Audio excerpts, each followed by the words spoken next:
what the story of Cain teaches us about the heart. There is a door inside every human heart. Behind that door waits something that can destroy everything you love, everything you are, and everyone around you. And the terrifying truth is this: you hold the key.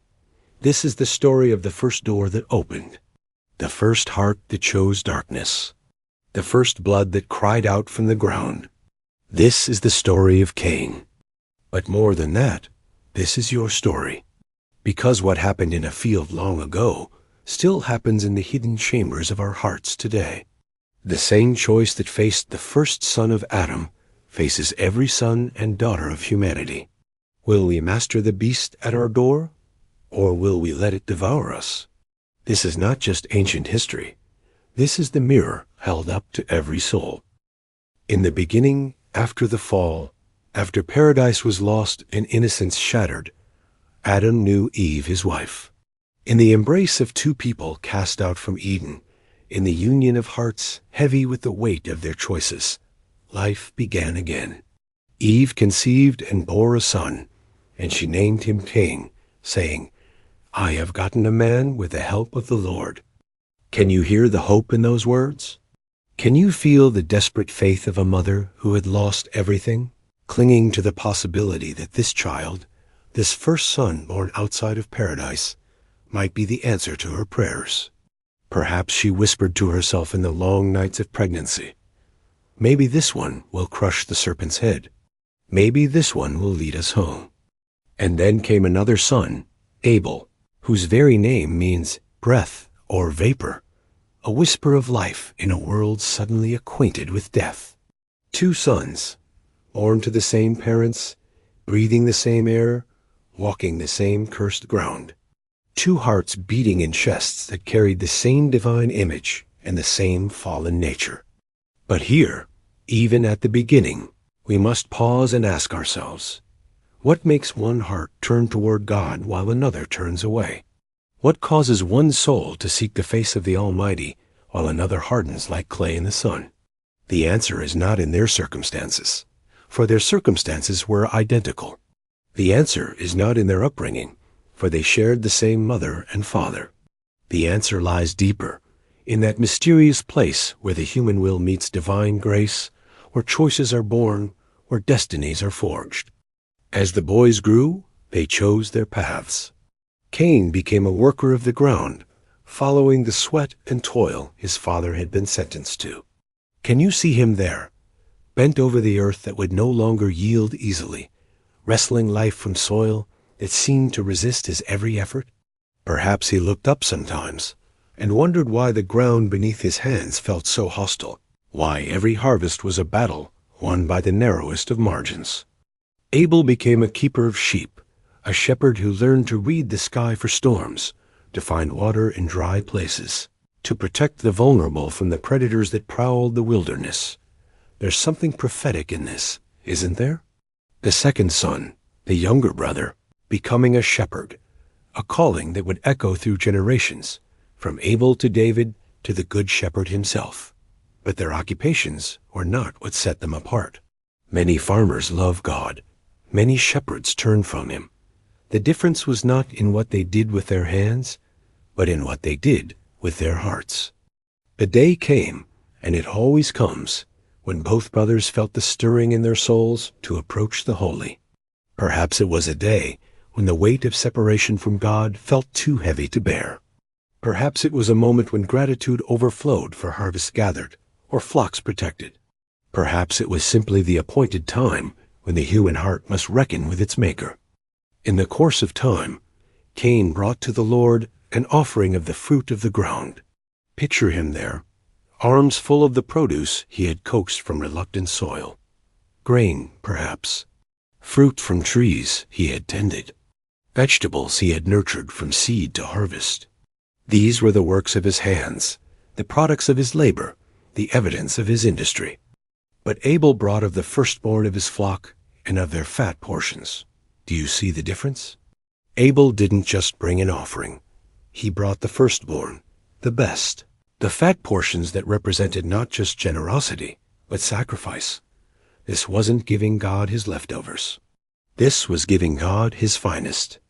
And here we must be careful, because many have missed the heart of this story by focusing only on the offerings themselves.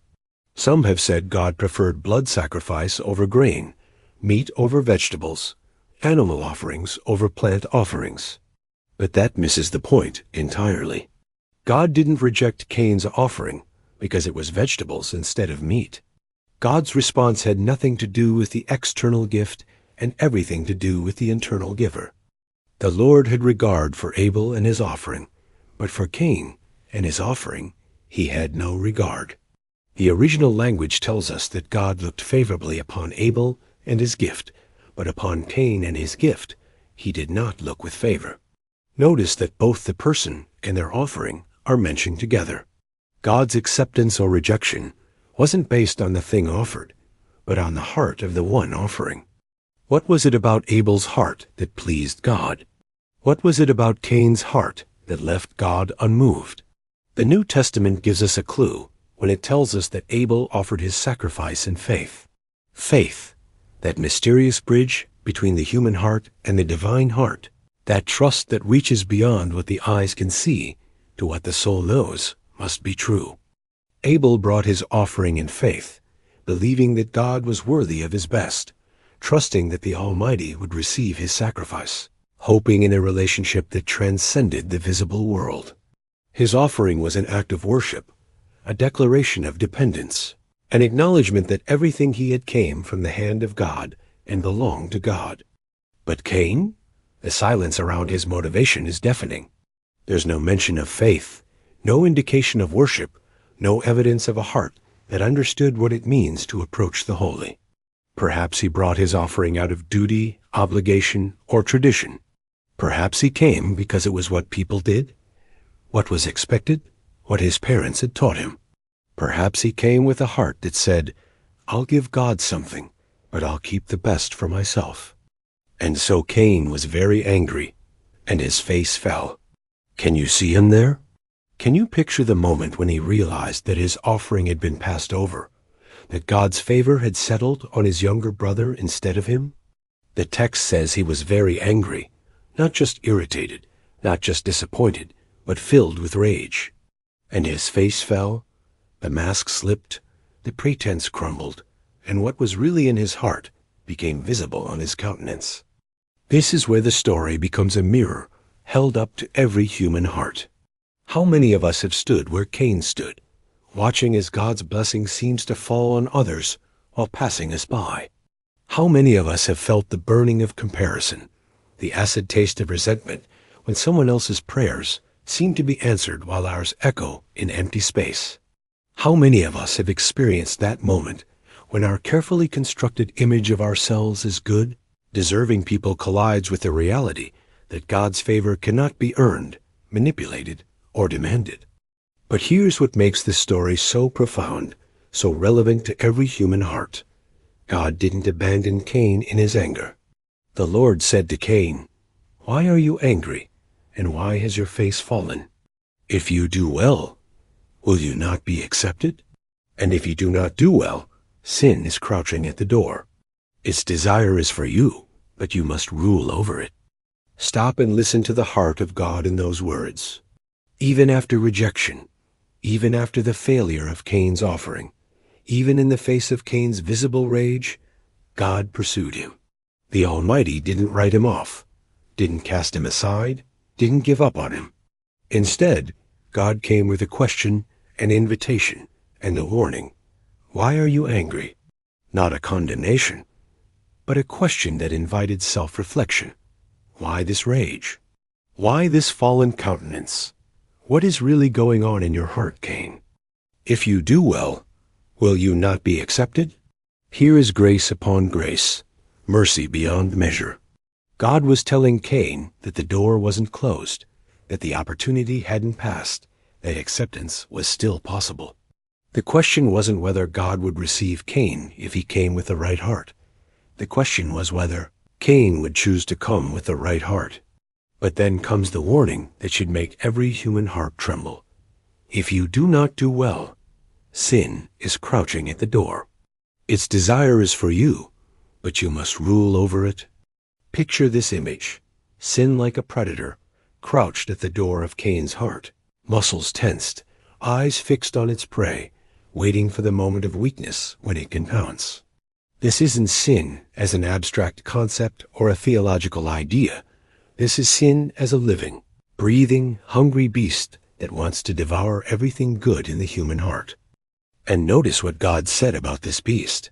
Its desire is for you. Sin doesn't just want to trip you up or cause you to stumble. Sin wants to possess you, to own you, to make you its slave. Sin's desire is to dominate, to rule, to transform you into something unrecognizable from what God created you to be. But then comes the challenge, the choice, the crossroads, where every human story is decided. You must rule over it. Not you can rule over it, or you might rule over it, but you must rule over it. This is both a command and an expression of confidence. God was telling Cain that he had the power to master the beast at his door, that he wasn't helpless before the crouching predator, that he could choose victory over the darkness that wanted to consume him. This is the moment when everything hangs in the balance. Will Cain listen to the voice of God or the voice of the beast? Will he choose the path of repentance or the path of revenge? Will he master his anger or let his anger master him? The answer comes in the next breath, and it changes everything. Cain spoke to Abel, his brother, and when they were in the field, Cain rose up against his brother Abel and killed him. Just like that, the door opened and the beast rushed in. Just like that, the crouching predator pounced and found its prey. Just like that, the first murder stained the earth with blood. But notice what the text doesn't tell us. It doesn't tell us what Cain said to Abel. It doesn't describe the conversation that led them to the field. It doesn't give us the details of how the killing happened. The focus isn't on the external circumstances, but on the internal catastrophe, a moment when a human heart chose darkness over light, death over life, hatred over love. What did Cain say to Abel? We can only imagine. Perhaps he asked Abel to come to the field to talk. Perhaps he invited him to see his crops or help with some work. Perhaps there was no deception at all, just a sudden eruption of rage that could no longer be contained. What we know is this. Somehow, Cain convinced Abel to go with him to a place where they were alone, where there would be no witnesses, where the beast crouching at Cain's door could finally spring. And in that field, surrounded by the crops that Cain had tended with such care, brother turned on brother. The hands that had worked the soil now worked violence. The arms that had harvested grain now harvested death. The first son of Adam became the first murderer, and innocent blood cried out from the ground. Can you imagine Abel's confusion in those final moments? Can you picture the shock, the disbelief, the desperate question in his eyes? Brother, why? Here was a man who had done nothing wrong except offer his best to God. His only crime was having a heart that pleased the Almighty. His only offense was being accepted where his brother was rejected. And Cain? What was in his heart as he struck the fatal blow? Was it satisfaction at finally silencing the voice of his brother's success? Was it regret that flooded in even as he acted? Was it the terrible realization that he had opened a door that could never be closed? We don't know, because the text focuses not on Cain's feelings, but on the consequence of his choice. Abel was dead, and his blood was crying out from the earth. Then the Lord said to Cain, "Where is Abel your brother?" Here is God again, pursuing the pursuer, seeking the one who had just committed the ultimate act of rejection. Even after murder, even after the unthinkable had happened, even after Cain had proven that the beast at his door was stronger than his will to resist it, God came looking for him. But notice the question, "Where is Abel your brother?" Not, "What have you done?" or "Why did you kill him?" but "Where is your brother?" As if God was giving Cain one more chance to come clean, one more opportunity to confess, one more moment to choose truth over deception. Cain's response reveals just how far he had fallen. "I do not know. Am I my brother's keeper?" The lie was bad enough, Standing before the all-knowing God and claiming ignorance about what had happened to Abel was the height of foolishness. But the question that followed the lie revealed the true condition of Cain's heart. Am I my brother's keeper? In those 5 words, we hear the echo of every selfish heart that has ever lived. Am I responsible for anyone but myself? Am I accountable for anyone's welfare but my own? Why should I care what happens to my brother? The same heart that could murder was the same heart that could feel no responsibility for the one who had been murdered. But God would not let the lie stand. What have you done? The voice of your brother's blood is crying to me from the ground. The blood was crying out. Abel was dead, but his blood was still speaking. The earth that had received his life was testifying against his killer. The very ground was becoming a witness for the prosecution, and there was no silencing its voice. This is one of the most haunting images in all of Scripture. Innocent blood crying out from the earth. It speaks of the cosmic significance of every human life, the weight of every act of violence, the reality that no murder ever goes truly unnoticed or unpunished. The ground itself becomes holy when it is stained with innocent blood, and its testimony echoes through eternity. And now you are cursed from the ground, which has opened its mouth to receive your brother's blood from your hand. When you work the ground, it shall no longer yield to you its strength. You shall be a fugitive and a wanderer on the earth. The curse that fell on Cain was perfectly fitted to his crime. He who had killed his brother in a field would find that fields would no longer respond to his touch. He who had worked the ground with such dedication would discover that the ground would no longer work with him. He who had been rooted in one place would become rootless, wandering, never able to settle, never able to call anywhere home.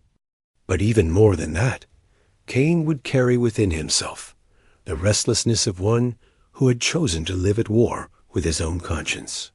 The external wandering would match the internal wandering. The physical homelessness would reflect the spiritual homelessness. He would be a fugitive not just from human justice, but from his own peace of mind. Cain said to the Lord, "My punishment is greater than I can bear. Behold, you have driven me today away from the ground, and from your face I shall be hidden. I shall be a fugitive and a wanderer on the earth, and whoever finds me will kill me." For the first time since his offering was rejected, we hear something like honesty from Cain. The full weight of what he had done was finally hitting him. He wasn't complaining that his punishment was unjust. He was simply stating that it was more than he could endure. The prospect of living as a wanderer, hidden from God's face, vulnerable to the revenge of others, was crushing his spirit. And notice what Cain feared most. Not the hardship of wandering, not the difficulty of life without a settled home, but the possibility that someone would do to him what he had done to Abel. The murderer was terrified of being murdered. The one who had shown no mercy was desperate for mercy. The heart that had been so hard toward his brother was now soft with fear for his own life. But even now, even after everything, God's mercy was not exhausted. Then the Lord said to him, "Not so. If anyone kills Cain, vengeance shall be taken on him sevenfold." And the Lord put a mark on Cain, lest any who found him should attack him. This is perhaps the most surprising moment in the entire story. Here is the God of justice protecting the murderer, the God of righteousness shielding the one who had shed innocent blood. God put a mark on Cain, not as a brand of shame, but as a sign of protection. 7 times over, God promised anyone who harmed Cain would be punished. Why? Why would God protect the one who had committed the first murder? Because even in his fallen state, even in his guilt, even in his wandering, Cain still bore the image of God. Because mercy is not the absence of justice, but something greater than justice. Because the same God who must punish sin is the same God who refuses to give up on sinners. The mark on Cain was a sign to the world that this man's life was still valuable, still protected, still precious to his Creator. It was a declaration that no human being, no matter how far they have fallen, is beyond the reach of divine mercy. It was proof that God's grace can reach even those who have opened the door to the crouching beast and let it devour everything good in their lives. Then Cain went away from the presence of the Lord and settled in the land of Nod, east of Eden. East of Eden, the direction of exile, a path away from paradise, the road that leads further and further from the presence of God. Cain chose to go away from the presence of the Lord, and geography became theology. His physical movement eastward reflected his spiritual movement, away from all that was holy, good, and life-giving. And there, in the land of Nod, whose very name means wandering, Cain built a city. Even in exile, even in his cursed state, the image of God in him continued to create, to build, to establish something lasting. But it was a city built by a murderer, a civilization founded on violence, a community established by one who had proven that he was not his brother's keeper. But this story is not finished, because this story is still being written in every human heart. The same choice that faced Cain faces each of us every day. The same beast that crouched at his door crouches at ours. The same voice that warned him warns us. Sin is crouching at the door. Its desire is for you, but you must rule over it. What does this ancient story teach us about the human heart? What truths emerge from this first tale of brother against brother, of worship gone wrong, of choices that change everything? First, it teaches us that the condition of our heart matters more than the content of our offering. God's acceptance or rejection doesn't depend on what we bring to Him, but on the spirit in which we bring it. A heart full of faith can make the simplest gift precious in God's sight. A heart empty of love can make the most elaborate offering worthless in His eyes. Second, it teaches us that anger is not sin, but what we do with anger can become sin very quickly. Cain's initial anger at his rejection was understandable, even human. But when he nursed that anger, fed it, let it grow into resentment and hatred, it became the doorway through which murder entered the world. Third, it teaches us that sin is not passive but active, not dormant but aggressive. Sin crouches like a predator, waiting for the moment when we let down our guard, when we stop being vigilant, when we convince ourselves that we can handle temptation on our own. The beast at the door doesn't wait politely to be invited in. It looks for any crack, any weakness, any opportunity to pounce. Fourth, it teaches us that we have the power to choose. God told Cain, "You must rule over it," which means that victory over sin is possible. We are not helpless victims of our impulses, not slaves to our emotions, not prisoners of our circumstances. The same power that created us in His image is the same power that can help us master the beasts that crouch at our doors. Fifth, it teaches us that every choice has consequences that reach far beyond ourselves. Cain thought he was solving a personal problem by eliminating his brother, but he was actually creating a cosmic catastrophe. The blood of Abel cried out from the ground, and its voice has never been silenced.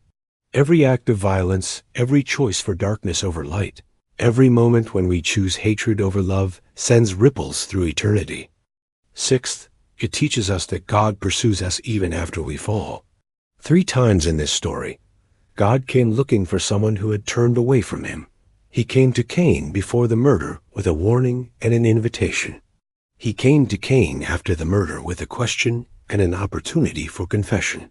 He came to Cain even after the lie with protection and mercy. The God of Cain is the God who never stops pursuing those who are running away from Him. But most importantly, this story teaches us that we all have something of Cain in us. We all have felt the burn of comparison when others seem to be blessed while we struggle. We all have experienced the poison of resentment when our efforts go unrecognized while others receive praise. We all have had moments when the beast at our door seemed stronger than our will to resist it. The question is not whether we will face the same choice Cain faced. We will. The question is what we will choose when that moment comes. Will we listen to the voice of God or the voice of the beast? Will we choose the path of repentance or the path of revenge? Will we master our anger, or let our anger master us? Because here's the truth that this ancient story whispers to our modern hearts. The door is still there. The beast is still crouching. The choice is still ours to make. Every day we decide whether we will be our brother's keeper or our brother's killer. Every moment we choose whether we will build bridges or burn them, whether we will create or destroy, whether we will love or hate. The story of Cain is the story of every human heart that has ever chosen darkness over light. But it's also the story of a God who refuses to give up on us, even when we give up on ourselves. A God who pursues us, even when we're running away. A God whose mercy is greater than our mistakes, whose grace is stronger than our guilt, whose love is deeper than our darkest choices. The blood of Abel still cries out from the ground, but there is another voice that cries out even louder. There is another sacrifice that speaks better things than the sacrifice of Abel. There is another brother who died at the hands of those who should have loved him, whose blood doesn't cry out for vengeance, but for mercy, whose death doesn't demand punishment, but offers forgiveness. The story of Cain reminds us that we are all capable of the worst. But the rest of the story reminds us that God is capable of something even greater than our worst. In the end, that's the choice that matters most. Will we let our story end with the beast at the door, or will we let it begin with the grace that can tame any beast, heal any wound, and redeem any heart? The door is still there. The choice is still yours. What will you choose?